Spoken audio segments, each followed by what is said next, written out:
અમદાવાદમાં 13 સપ્ટેમ્બરની મોડી રાત્રે વિરાટનગર બ્રિજ નીચેથી ઠક્કરનગર બ્રિજ પાસે આવેલા કૈલાસધામ વિભાગ 1માં રહેતા પાટીદાર અગ્રણી અને બિલ્ડર હિંમતભાઈ રૂડાણીનું મૃતદેહ મળ્યો હતો.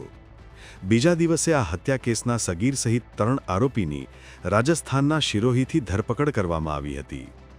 આ કેસમાં મૃતકના પૂર્વ પાર્ટનર મનસુખ લાખાણી ઉર્ફે જેકીએ 1 કરોડ રોકડા અને એક મકાનની સોપારી આપી હત્યા કરાવી હોવાનો ઘટસ્ફોટ થયો છે. મનસુખે 1 વર્ષ અગાઉ હત્યા કરનાર આરોપીને જ હાથપગ તોડવા માટે 50,000 રૂપિયા આપ્યા હતા.